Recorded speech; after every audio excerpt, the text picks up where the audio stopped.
Mohon sama jadi terus menjalankan silaturahmi kami saladina karena pakti maka pada tempat simpulnya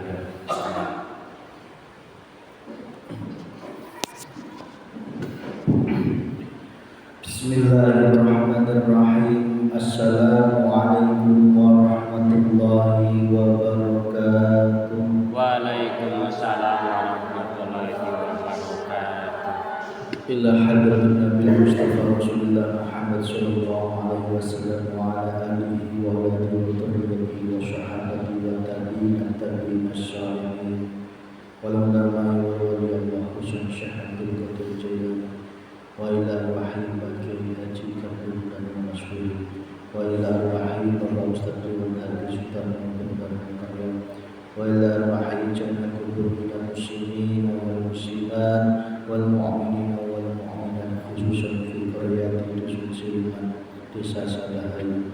Al-Fatihah. A'udzu billahi minasyaitonir rajim. Bismillahirrahmanirrahim. Alhamdulillahirabbil alamin.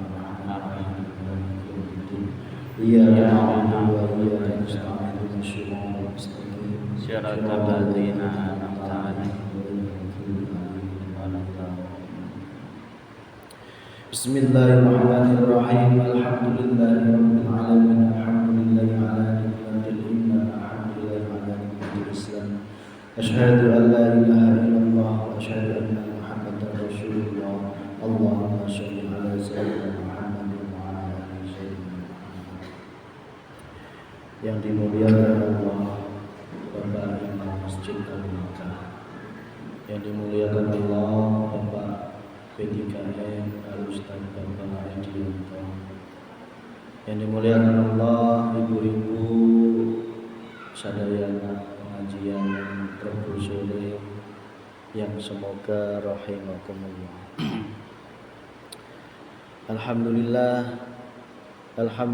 orang sadayana cek nggak ada.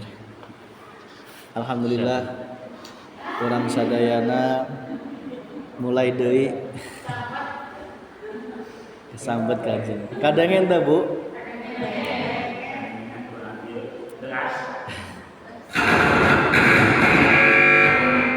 Oh itu. Sajene kurang. Alhamdulillah di pengajian perdana ieu orang diberikan ridho Allah Subhanahu wa taala. Sebelum pengajian dimulai, saya ingin bertanya, silahkan dijawab di hati masing-masing, jangan diungkapkan. Sudahkah ada iman dalam hati jika yang mandekani semua pergerakan alam semesta ini adalah Allah Subhanahu wa taala? Sudahkah berkobar dalam hati ada iman bahwa duduknya kita di majelis ini pun karena semata-mata didudukkan Allah Subhanahu wa taala? Sudahkah hati sadar ke arah situ?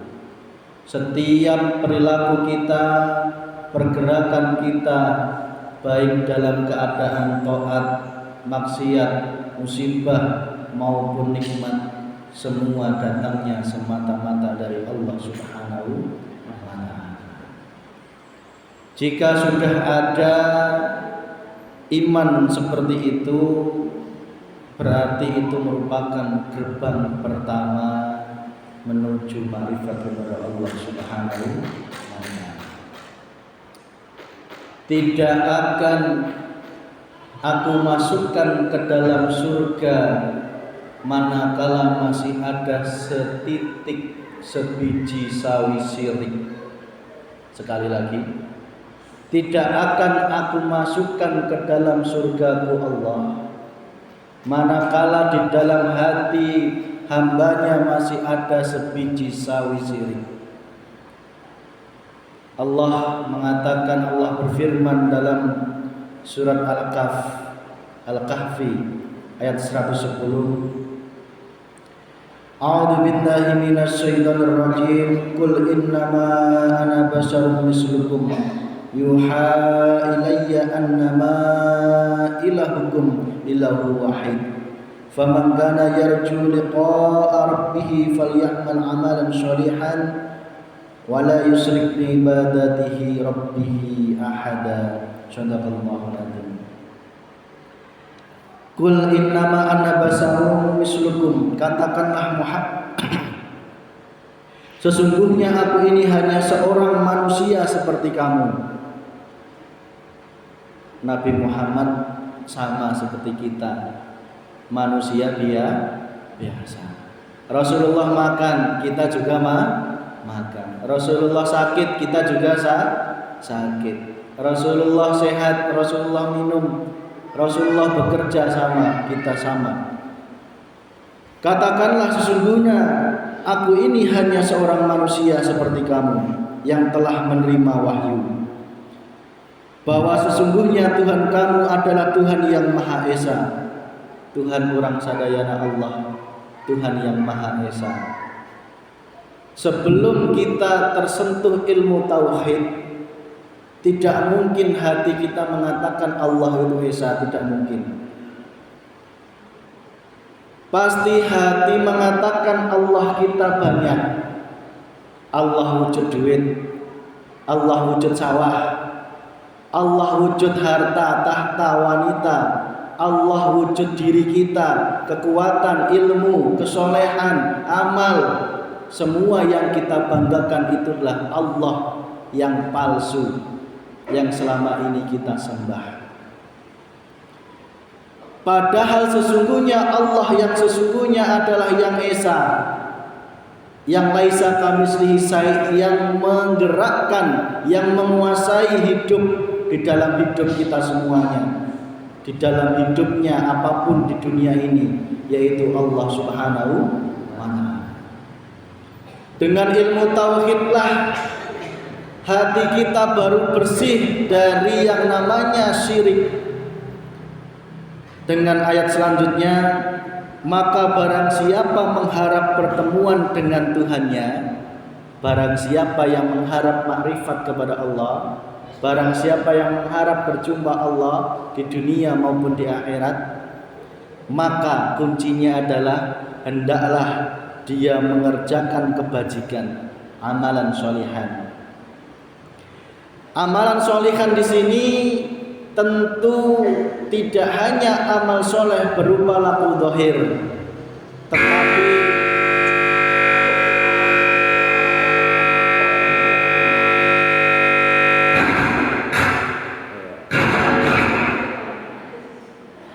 yang menggetarkan mik itu juga Allah. Yang menggerakkan Pak Ustadz membenarkan juga Allah. Kembali, amal soleh merupakan kunci bagi kita agar bisa berjumpa Allah Subhanahu wa ta'ala. Amal soleh yang bagaimana? Tentunya amal soleh laku zahir dan juga amal soleh laku batin. Dan janganlah dia mempersekutukan dengan siapapun, sesuatu apapun dalam beribadah. Ingat, falyaman amalan sholihan wala yusrik, dan janganlah menyekutukan apapun, yusrik jangan menyekutukan, biibadatihi dalam beribadah kepada Allah, ahada dengan sesuatu apapun.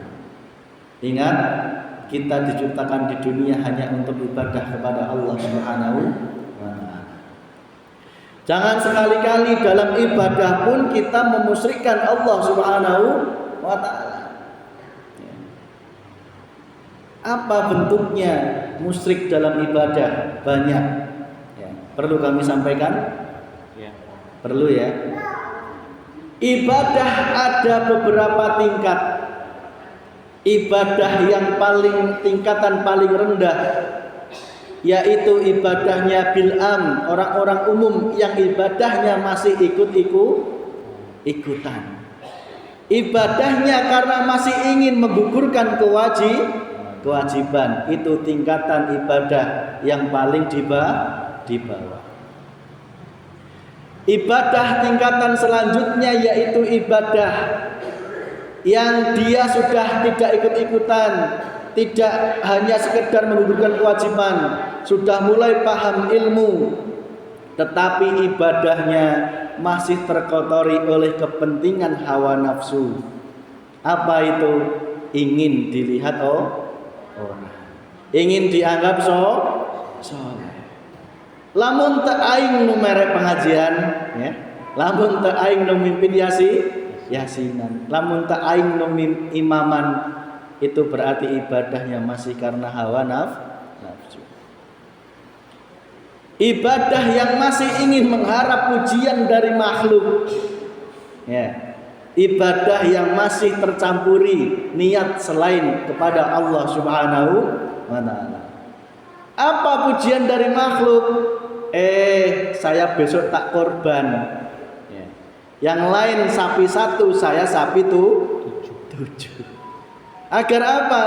Agar saya dianggap orang, dalam hati masih gretek, biar saya dianggap orang yang soleh. Itu juga masih nafsu. Ibadah yang masih menyekutukan Allah Subhanahu wa ta'ala. Ayatnya jelas, dilarang satupun menyekutukan dengan Allah dalam beribadah.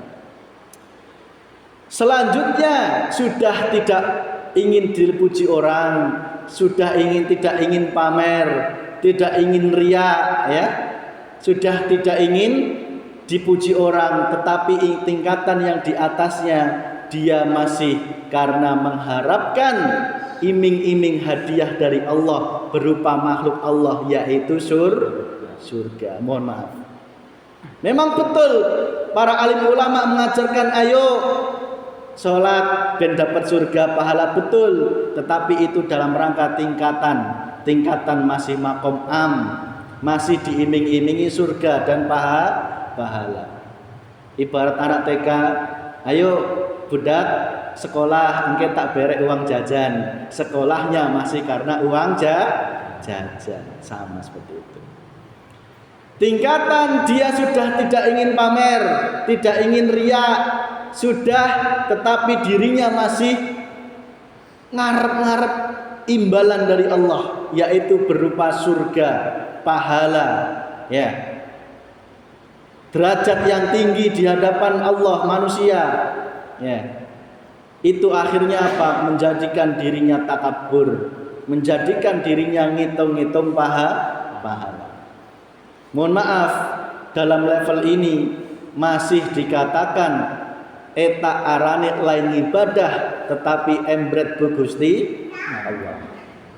Kenapa embret? Kalau yang namanya orang embret pasti pengen minta bayar, bener nggak? Iya, hayang dibayar surga pahala. Mohon maaf, surga pahala itu bonus, bukan tujuan. Hati-hati, bisa menjadi Tuhan ini. Surga pahala ini bisa menjadi Tuhan yang tidak sadar kita sembah, kita agung-agungkan menjadi tujuan pokok. Padahal tujuan pokoknya adalah satu, yaitu Allah Subhanahu wa ta'ala. Selanjutnya, ketika sudah tidak pamer, tidak riya, tidak ingin mengharap pahala surga, pasrah lillahi ta'ala, ya Allah, saya ibadah karena ingin mencari bombongnya Gusti Allah, mencari bombongnya Gusti Allah. Masalah dibayar sama Allah berupa pahala, surga, kesehatan, rezeki yang banyak, itu urusan Allah. Yang namanya maunah atau bonus dari Allah tidak usah dipikirkan, tidak usah diarep-arep. Yang penting hati kita tetap mantep kepada ridhonya Gusti Allah. Agar apa? Tidak la tusyrik bi ibadatihi rabbihi ahada, tidak memusyrikkan kepada Allah dalam ibadah dengan sesuatu apa? apapun, ayatnya jelas, dengan sesuatu apapun. Ketika wis bagus, tidak ikut-ikutan, tidak ingin dilihat orang, tidak ingin mengharapkan pahala surga, wis masalah surga pahala urusan Allah, yang penting Allah bombong, itu pun masih dicela Gusti Allah. Kenapa dicela? Karena ibadahnya masih belum masuk tingkatan selanjutnya, yaitu ibadah yang masih belum terbebas dari pengakuan diri. Mohon maaf, sudah tidak mengharapkan pahala, tidak pamer, tetapi masih bergelora dalam hatinya, aku yang sholat, aku yang bisa sedekah, aku yang bisa pengajian, aku yang punya ilmu, aku yang bisa ceramah, aku yang bisa mimpin yasinan. Akunya masih muncul, sehingga masih ada sebiji sawi syirik. Berupa apa? Pengakuan diri, Tuhan diri sendiri. Sehingga apa? Lupa bahwa semua hanya digerakkan Allah Subhanahu wa taala. Jika ingin kita betul-betul bersih dalam memusyrikan Allah dalam beribadah, bersih dari syirik dalam beribadah, maka yang terakhir adalah bersihkan dari kepentingan muncul akunya yang berafal atau yang berbuat. Sebaliknya, hati harus mengatakan, saya sholat karena pedah disolatkan Gusti Allah. Hati harus mengatakan gitu. Kalau enggak mengatakan gitu, masih muncul akunya yang tahajud, akunya yang duha, akunya yang sholat, pasti muaranya adalah kesombongan, takabur, riya. Tidak mungkin tidak. Karena apa? Masih pengakuan dirinya yang melaksanakan segala sesuatu. Maka di awal tadi kita tanya, sudahkah ada iman dalam hati bahwa semua yang menggerakkan, termasuk geraknya kipas angin, itu yang menggerakkan adalah Allah. Sudah ada iman di situ atau belum? Jika belum, berarti mempeng ale golek ilmu. Terus-teruslah beriadah, terus-teruslah thalabul ilmi, terus-teruslah mendekat kepada guru akhirat. Agar apa? Hati kita dibersihkan dari biji sawi syirik. Pengakuan adanya kekuatan dalam diri itu juga termasuk menyekutukan Allah. Kenapa? La haula wala quwata illa billah. Katanya tidak ada daya dan kekuatan kecuali milik Allah. Tetapi masih muncul aku yang bisa, aku yang punya kekuatan, aku yang berilmu. Berarti masih apa? Sahadatnya sahadat gombal. Bisa dimengerti nggih, Bu? Ya. Tingkatan belajarlah. Berusahalah hilangkan pertama ingin dilihat orang, ingin dapat pujian. Yang kedua masih mengharapkan pahala. Ibadah masih mengharapkan pahala surga. Tidak salah kalau dalam tataran syariat. Tetapi jenengan sudah masuk makom hakikat makrifat kepada Allah. Bersihkan semuanya itu. Ibadah yang selanjutnya bersihkan dari kepentingan duniawi. Mohon maaf, sholawatnya masih karena ingin sukses, sugih, masih ingin rezekinya lancar. Berarti masih mencampuri. Ya betul niatnya karena Allah, tetapi masih tercampuri. Musyrik tujuan selain Allah, yaitu masih pengen apa? Yang namanya duniawi. Pak Bu, kalau pengen duniawi itu jangan terkotori ibadah. Kalau mau minta, angkat tangan cukup dalam berdoa. Ya Allah, hamba pengen sugih, hamba pengen laris dagangannya. Cukup dengan angkat tangan. Jangan engkau kotori niat ibadahmu karena selain Allah Subhanahu wa ta'ala. Itu apa yang dapat kami sampaikan. Yang terakhir yaitu tingkatan ibadah yang makom fana billah. Betul-betul dirinya sudah tidak ada pengakuan dalam dirinya. Yang ada adalah Allah Subhanahu wa ta'ala. Demikian apa yang dapat kami sampaikan. Semoga dapat direnungi, diresapi, diangan-angan di rumah.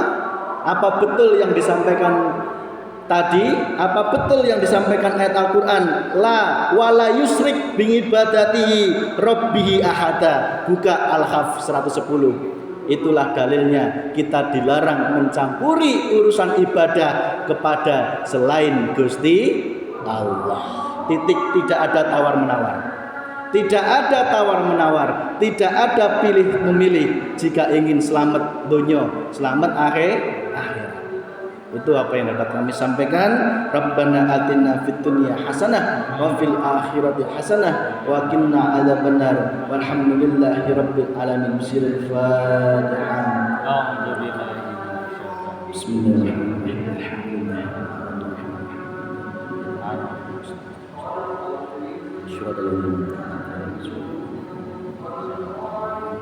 Demikian, wassalamualaikum warahmatullahi wabarakatuh.